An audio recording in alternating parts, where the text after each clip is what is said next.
Do you want extra money for bills, trips, extracurricular activities for your kids, or do you want to replace your entire income? Monat is the answer. Our products are Leaping Bunny certified, vegan, and Monat can be used by anyone, including your kids and pets. Message me on my Instagram to partner with me. Founder shares are available, and as a market partner, you have access to uncapped bonuses, 45% commission, 35 to 55% off discounts, on top of all-inclusive paid trips. Right now, I also have a free gift for anyone that partners with me, so don't miss out. You can message me on my Instagram at LizChilvers87. We still do 7 NUFC Matters show a week for free. But if you want to help support NUFC Matters, then there are a few ways of doing it. Hit the like button on each live broadcast and video. This helps the channel grow. Hit the subscribe button and select the all notifications bell so you don't miss a single show. If you want to help us financially, then you can join the channel using this button with the membership starting at $1.99 a month. Or you can drop us a donation in the chat using a super sticker. We're also looking for sponsors. If you'd like your brand advertised on the flyers for the show and featured during the ad break, then email John at nufcmatters.com to arrange today.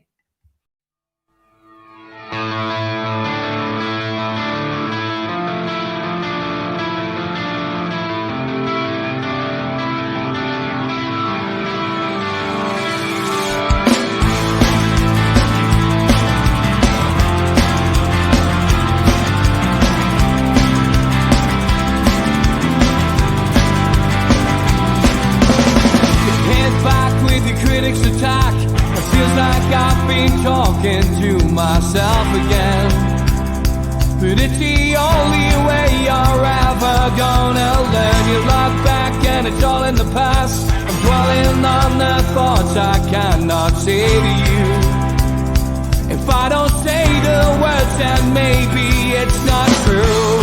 And it feels alright when they come and say to you,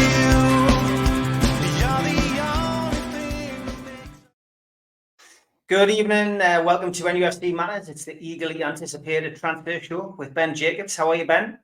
Yeah, I'm good. Busy times. It's hotting up for Newcastle as well, isn't it? It is, mate. Where are you, by the way? Looks like you're in another hotel room somewhere. Yeah, always traveling in America at the time, recording in Columbus, Ohio for Chelsea against Manchester City. And then I go to Charlotte and we'll be following Chelsea versus Real Madrid, then back home for the new season. Good stuff. Plenty to talk about, as always. Do want to pay respects to Craig Shakespeare, Ben.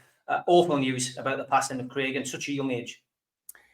Yeah, 60 years of age. He was unfortunately battling cancer last year. The family have released a statement, and our thoughts and prayers are with his wife, his kids, the Leicester community, the football community. Of course, it wasn't just Leicester that he worked for, but a lot of his career was intertwined with Leicester, and people will remember him being assistant to Claudio Ranieri when Leicester won the Premier League in 2015, 2016. And then when Ranieri departed, Shakespeare took the reins and he gave us another incredible moment, which was somehow coming back from a deficit against Sevilla and qualifying for the quarterfinals of the Champions League. And what a fairy tale that was, on top of the league, for Leicester City to be into the last 8 of a Champions League.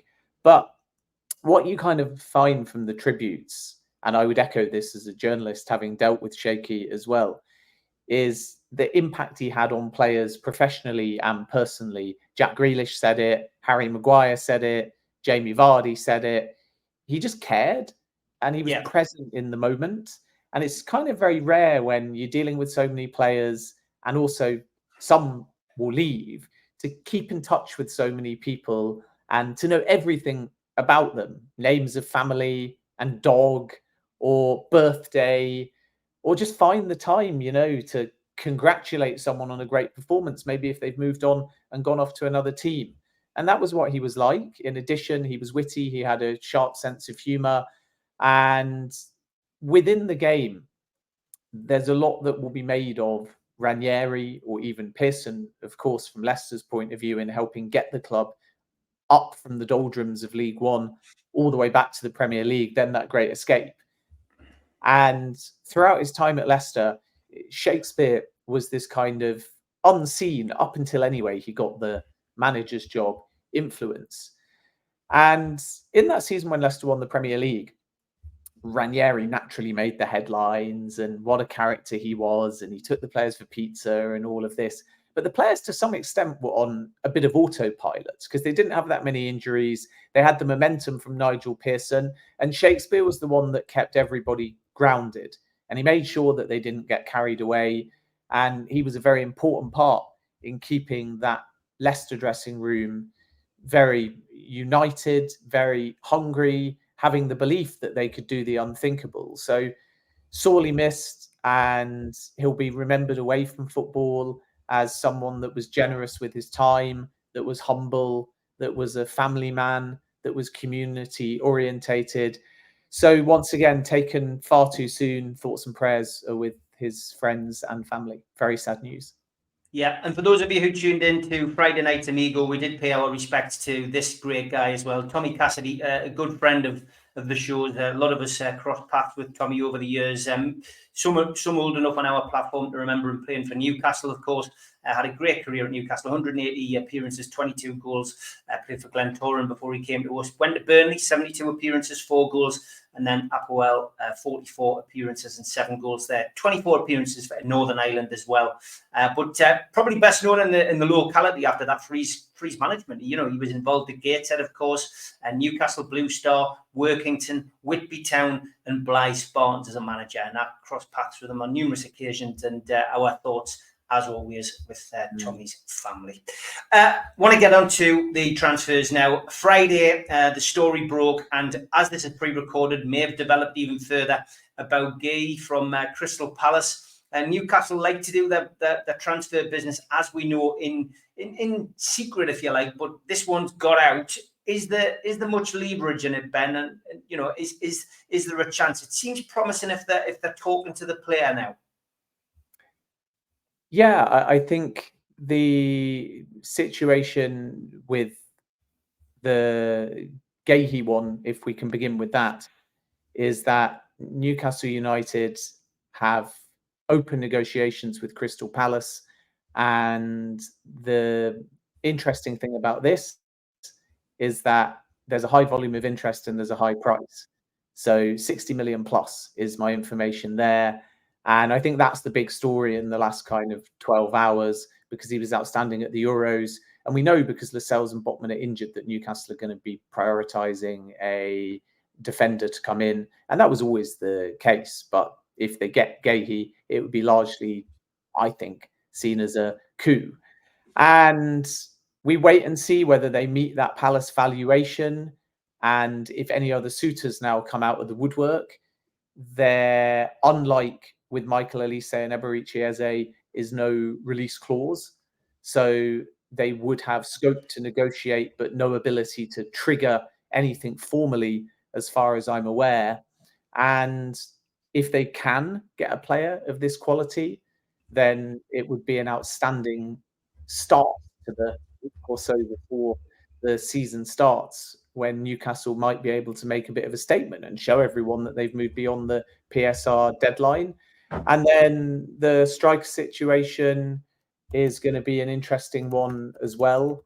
And well, we'll come to that in a second, because I just want to ask, Dale Whiting's asked a question earlier on. He says, if we bring Mark Gay in, if we're lucky enough to bring him in, does he replace Fabian Schär, do you think? Or do you think Newcastle have got concerns about Botman's fitness long term?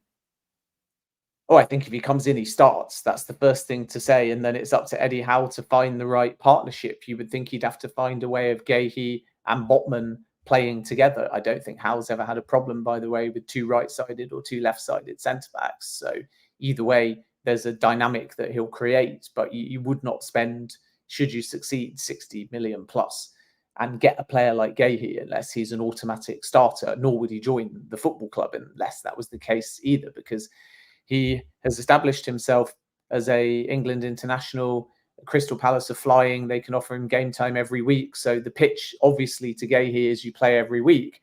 And with Botman, I think that's still the expectation as well. So logically, you'd say Botman and Gahey and finding a way for them to flourish as a partnership. But I think the broader point here, whether they get Gahey or another player, is they feel they need another defender because Botman is out until the end of the year, Lascelles is out until the end of the year, Cher isn't young either. So they are going to have to think about a long-term succession plan in central defence. And part of that revamp is obviously going to be to try and bring in another box office signing. Whether or not they can succeed with Gahey, we'll have to just wait and see, because the price is going to be very high.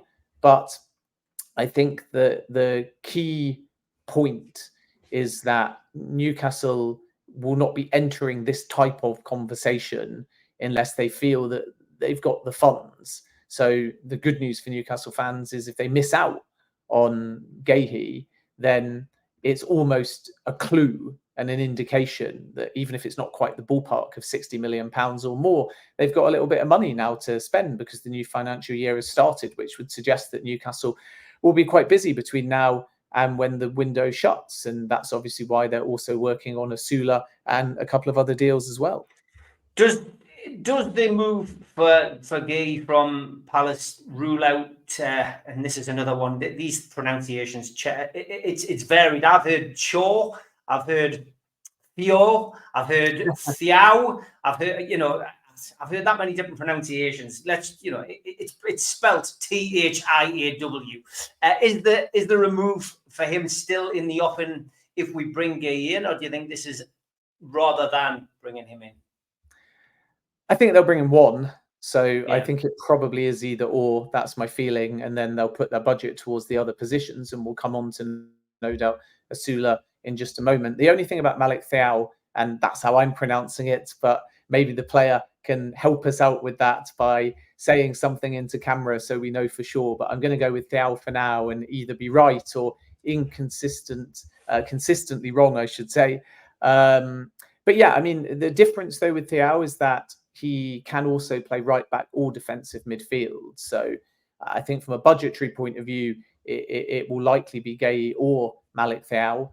But if they can find a way to get both done, then they have a little bit more versatility and probably what they would consider to be a better option, because with Kieran Trippier, even if he stays, not necessarily having that long at Newcastle, I would say if it isn't summer 2024, they could look to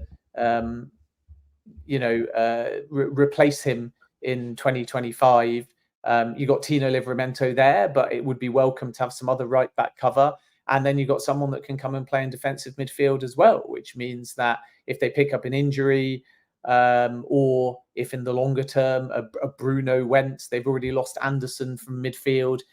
Joe Linton could be used in the front line, not midfield. So that takes away another central midfielder. So you've got someone like him that can play in more than one position, which is also where the appeal is there because it adds a little bit of depth. But at this stage, I think that if they were to make a box office signing like Gahey, then that might put the Malik Thiaw deal on the back burner for now.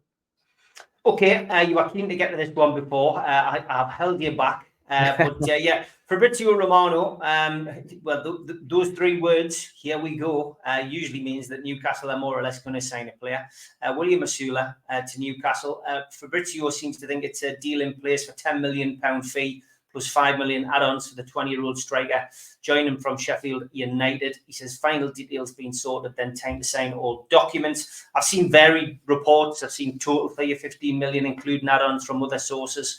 But this is a young player who has got Premier League experience. Mixed reception would be probably the best way to describe it on social media. Some of our fans still believe that they're just going to bring Osimhen in, or Haaland's going to leave Man City. But the realists among us can see that Isak's going to be a number one striker. Probably Callum Wilson will be that second in command, if you like. So bringing in this youngster who's got Premier League experience, who Howe can get to work on, get Howe fit, and then he'll get his opportunities probably in the League Cup to start with, is probably a good signing for Newcastle, especially at that price, whether it is 10 or 15. Yeah, I think it is a 10 plus 5 deal. That's my understanding. So it doesn't break the bank by Premier League standards. And he's only 20 as well. So there's still a very high ceiling there, Danish-born forward. And again, we're seeing a pattern here where he can play in more than one position. So winger through the middle as well, can be a lone striker too, and plenty of experiences and Premier League experience. I think he made over 20 appearances for Sheffield United when they were relegated to the Championship last season. So the profile that Newcastle want is young, that they can still develop, and might be happy coming in more of a squad role at this stage, because Callum Wilson is ultimately still at the football club. Alexander Isak is there. But, you know, if you get another like injury to Harvey Barnes like we saw last season, or if it does turn out that Anthony Gordon, likely not this summer, but within the next year, pushes for a move away, I can certainly see a scenario where if Newcastle didn't get European football and Liverpool came calling and the price dropped a little bit, that he might at least ask to leave, even though we should also add and point out that Newcastle are hoping to reward him with a new deal. So there's nothing to panic about yet. But I just sort of point that out because if you add all of that up, plus the fact that Almiron could go as well, having a player that can come off the bench, that can lead the line and can play out wide is going to be very useful. And it will all sort of depend as he develops. And there is an expectation that he will join Newcastle because personal terms, to my knowledge at the time of recording, have been agreed. So it will all sort of depend upon how they classify and develop him. Because he's 6'4", he's physical, he's a bit of an old-fashioned kind of forward, quite deft with his feet. But the one thing that's kind of been lacking, partly because of how he's been utilised and where he's played, is goals. He I don't think has scored a Premier League goal. He got a few in other competitions for Sheffield United, but I'm not aware of a Premier League goal. I think all of them last season came in the FA Cup. So maybe fans have to just appreciate this is a player that will be patient with. And if he is more wide in Eddie Howe's thinking, he's got that sort of height and ability to hold up the ball and drag defenders out of position.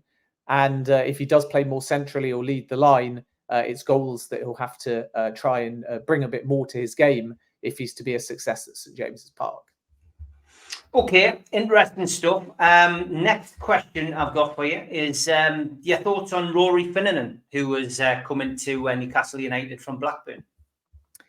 Yeah, I think that's a good signing. I think that, again, we're only talking at this stage about a 16-year-old. So I'm always a little bit reticent about hype when players are that young. I think we have to be responsible until they get to the point where they're part of the senior squad. And I don't think that that's what Newcastle will be thinking about.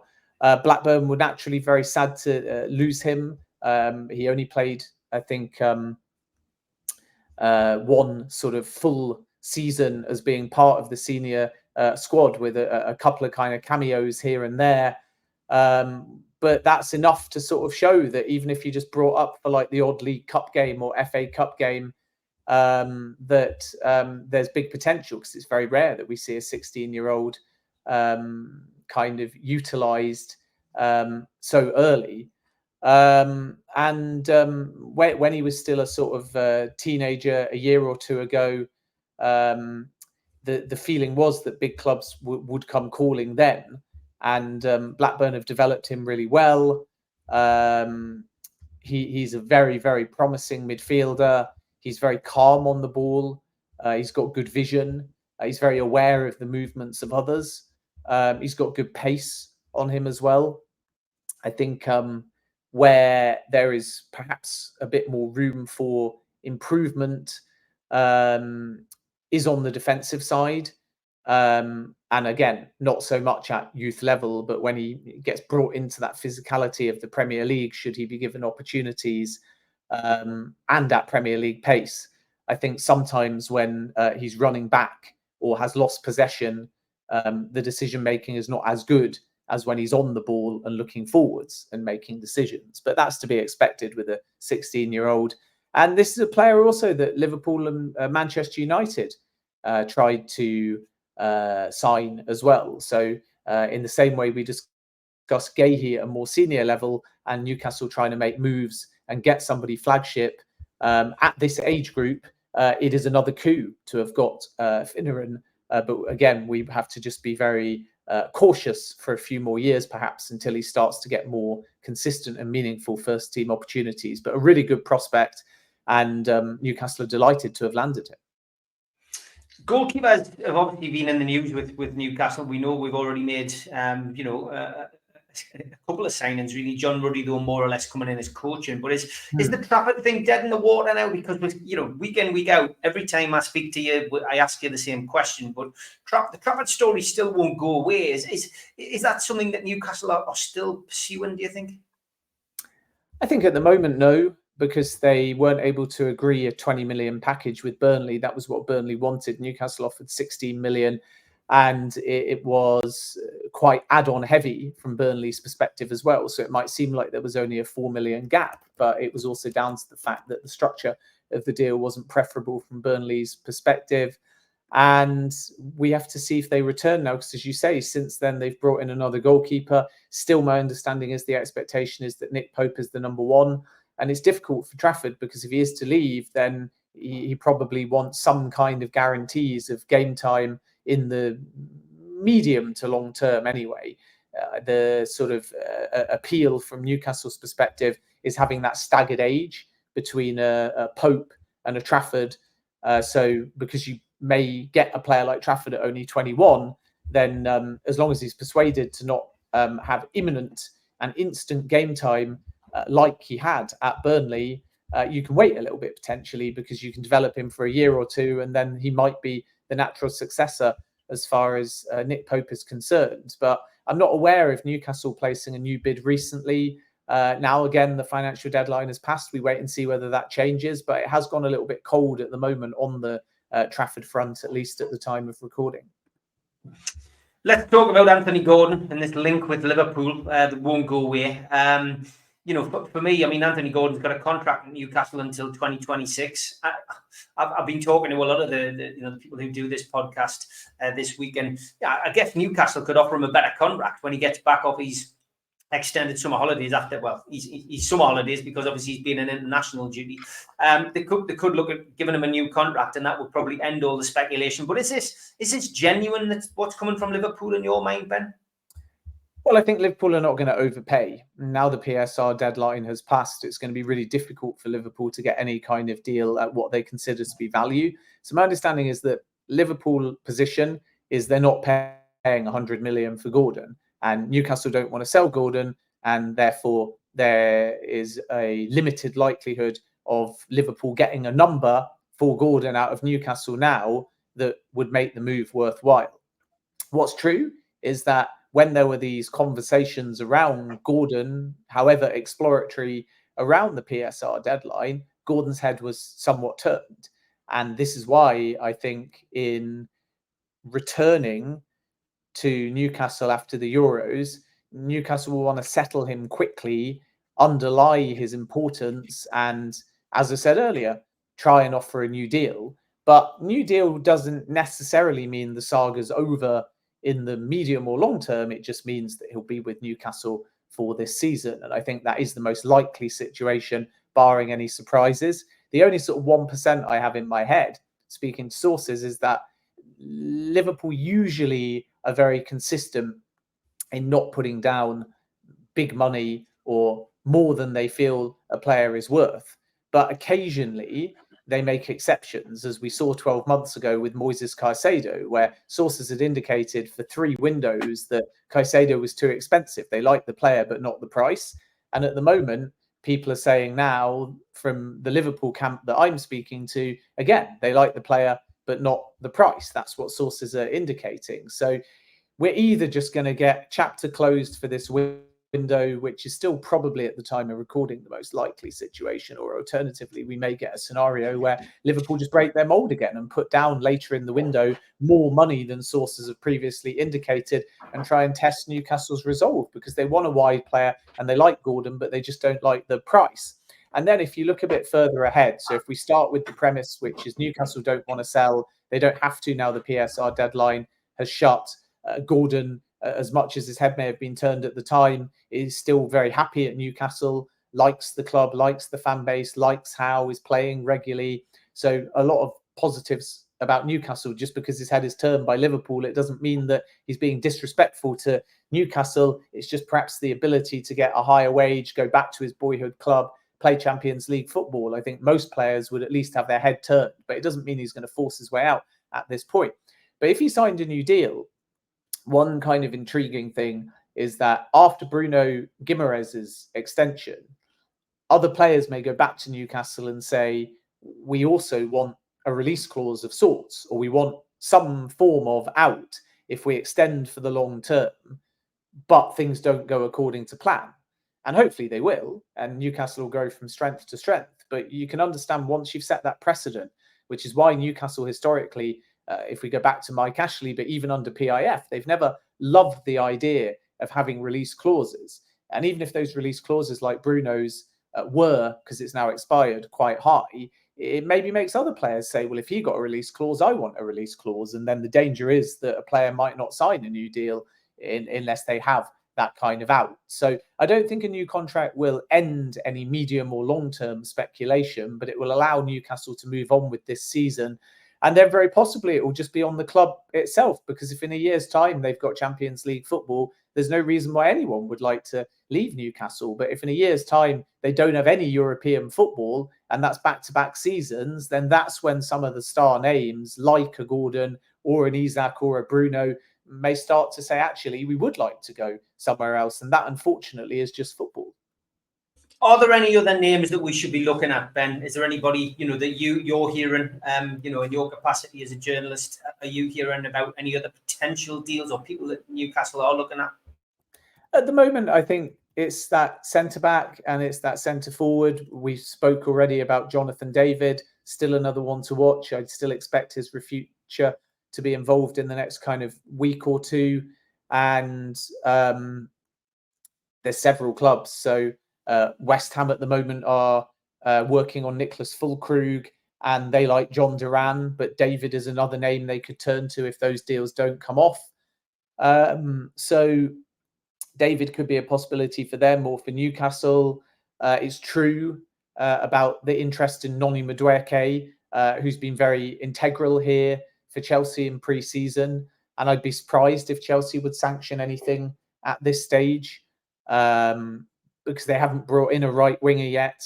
And Madueke is still seen as a very useful and valuable squad player who Maresca likes and feels there's a high ceiling for improvement. But it's not totally unthinkable that Newcastle would at least try their luck there.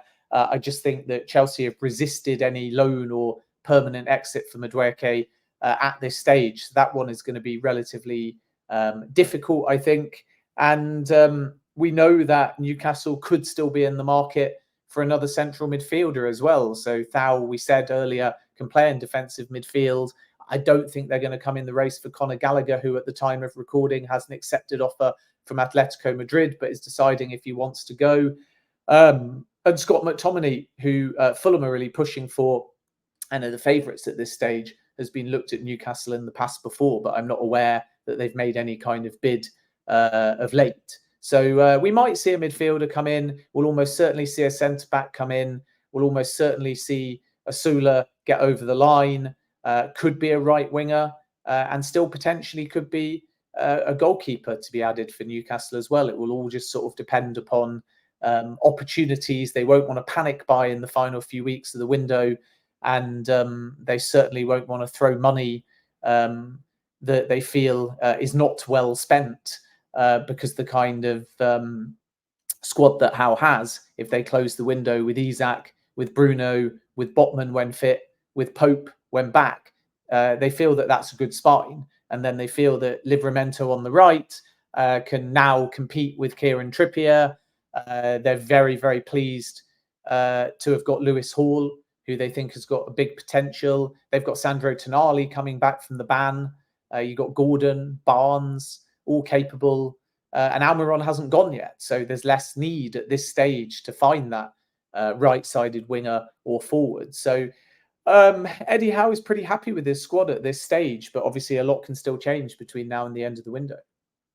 Yeah, I mean, you mentioned Almiron there. Lots of talk, January that he was good. Kieran Trippier, of course, being given some extended leave. Anything on those two potentially leaving the club? It seems less and less likely. And as you say, Eddie Howe seems very happy with both of them. Yeah, I think Trippier, it's not a case of wanting him to leave. They made that position really clear in January when Bayern Munich came calling. It's just about whether or not, should the right offer come and the player wants it at that stage, with him being 33, you might decide to cash in. The reports of Saudi interest in Trippier at this stage are exaggerated. It could develop, but it's more Kyle Walker at this stage that players are looking at in Trippier's position. And it's unclear whether Trippier would like to go to Saudi Arabia for that kind of money for a couple of years. The great thing about Trippier, and all credit to him, because we saw this even with the final for the Euros too, and I'm sure at some point he, or maybe even Gareth Southgate, now he's left, will say it. He did a job for the team, right? He switched sides, he was a leader, he was vocal. And then, unfortunately for Trippier, Luke Shaw came back for the final. Trippier didn't get to start it. But there was no moaning, there was no problem. He was just a model professional. And when you have someone like that at his age, he's so valuable on the training field and in the dressing room that, of course, Newcastle see that.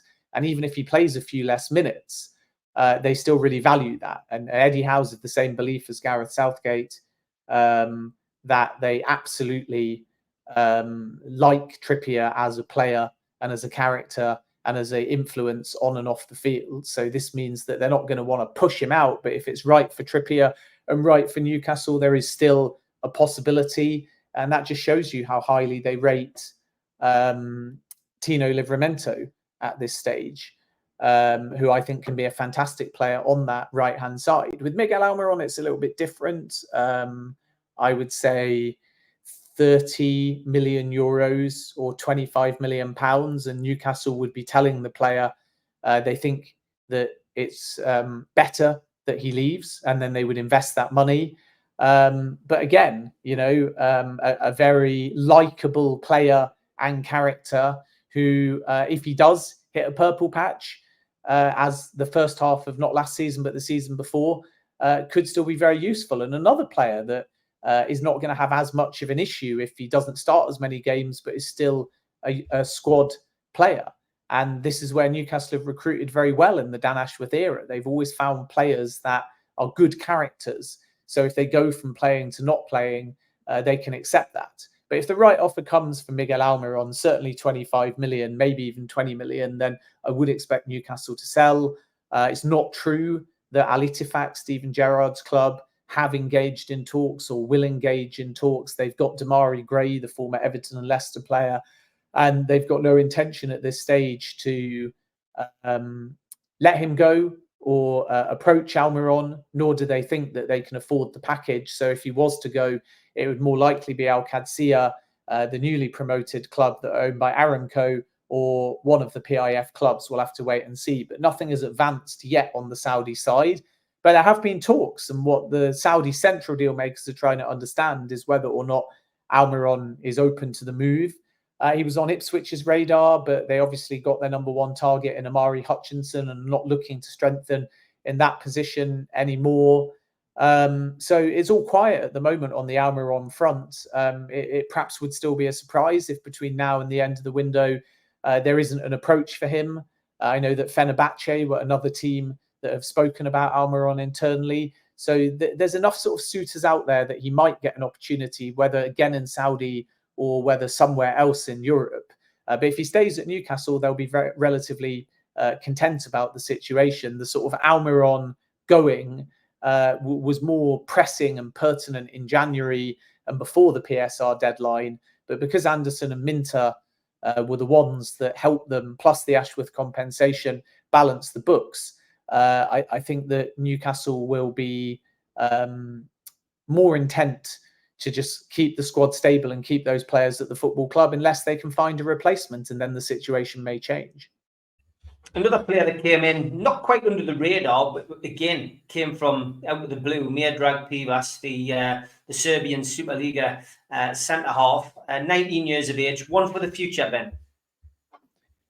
Yeah, I think one for the future. I think that this is part of the Newcastle plans at this stage. They are trying to essentially get themselves in a position where they're forward planning and they're building a younger squad and more structured pathways to the first team. And that might be because they end up building a multi-club model sooner rather than later, and they want these pathways and they want to invest in their youth and they want to build strong foundations. So this is smart recruitment, really, and this is why James Bunce and Paul Mitchell have come in, because it's one of their areas of expertise, having a keen eye for young talent, developing them, giving them pathways in Newcastle or outside of Newcastle. So a very promising profile, and one I think that in the coming years we'll hear a lot more about. Amanda Staveley came out this week and gave an interview to The Athletic, quite an interesting read. Telling us why she left the club, how she felt about leaving the club, and how she feels the club, will progress, and thoughts about potentially going into, keeping busy. I think that's how she described it. She likes to keep busy, her and Mia. So, overall, I'm sure you picked up the sound bites from that. What was your views and thoughts on that interview? Yeah, I thought she spoke very well. The reality of the situation is that the Staveley exit was always a little bit kind of pre-planned. And if you flash back to the original part of the takeover, she was always kind of the broker, and had it happened a bit quicker, as much as she's always wanted to be involved in a football club and have that stake, it may well have been that she exited even sooner, but she stayed at Newcastle out of a love for the club and because she was trusted by PIF and the Rubin brothers. But I don't think it was ever a 10-year plan to have a 10% stake in Newcastle United, which is why we've seen this kind of staggered exit, where the 10% owned went to 6% and now subsequently was subsumed and bought by both the Rubin brothers and PIF. So it's no real surprise that the departure happened. But what we should say is that Staveley has been an integral part of this new Newcastle project led by PIF. And as I've said many times, it was always going to be the case that PIF would sort of show their true hand and show their true aspirations, and perhaps be a bit more directly involved over time in the day-to-day running of the club. And this is why I think it makes more sense for Amanda to go now, because she's done her part. She's done the foundational building. She's helped with the transition. She's built an incredible culture. She's made some important hires, but now they're all kind of there. Mitchell's arrived, the Ashworth thing's sorted, Eels is there, Bunce is there, all top operators, allowing Staveley, as part of a pre-agreed plan, to step back. So we wait and see what she does next. These reports that she's one of the people interested in Spurs are downplayed to some extent by sources, but we know that Tottenham are looking for a minority investor. It would still be a bit of a surprise, I think, if she went immediately to another Premier League club. But remember, Amanda's kind of bag in sport is by being so incredibly connected. She's a consultant, she's a strategic advisor, she's a broker, and it's kind of harder to do that bread and butter necessarily when you're tied to one club, because it becomes a bit of a conflict of interest. So I think it was a good decision that suited all parties. Newcastle are obviously sad to see the two of them go because they've been so integral, but I can understand the reasoning, and it's not really a surprise to me because, as I said before, as soon as we knew the 10% had become 6%, it was kind of intimated by sources at that point that the 6% would eventually become 0 as PIF and the Rubin brothers look to increase their control and percentage of shares that they own at the club. Great stuff, Ben. Safe times in America. Have a great time, mate. Enjoy the games, and we'll get you on again soon. Thanks very much. Yeah, busy time, phone buzzing constantly, but always a pleasure, and we'll speak soon. Take care, mate. Bye-bye. A big thanks to all our sponsors. Skips and Bins. You can find their website at skipsandbins.com. Contact us, www.skipsandbins.com/contact. Say hello to low-cost waste disposal with pay-as-you-go and contract waste management. A big thanks to Mr. Vicky's Sauces, handmade in Cumbria. Their website, mrvickies.co.uk. Email info@mrvickies.co.uk. Telephone 01768 210 102. Thanks to United Group Travel. They are the Travel and Tourism Award winners in 2024. Their website, www.unitedgrouptravel.com. Email beverly.ugtl@gmail.com or telephone 01670 632 460 or mobile 0791 666 4174. Just £30 per person deposit. There are no strangers on our tours, just friends you haven't met yet. A big thanks to Media Arts. You can find them at www.media-arts.co.uk. And don't forget, we are a podcast. You can find us on iTunes or Spotify or other podcast providers. If you want to help the channel grow, then hit the like button, the little thumb underneath the video, click share and share to your social media, or join the channel for as little as $1.99 a month. If you want to take out a one-off payment membership, go to NUFCmatters.com and hit membership.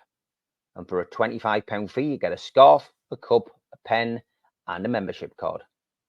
You can also put a smartphone over the top of this QR code. It'll take you straight there. And don't forget, we also help the food bank on this channel.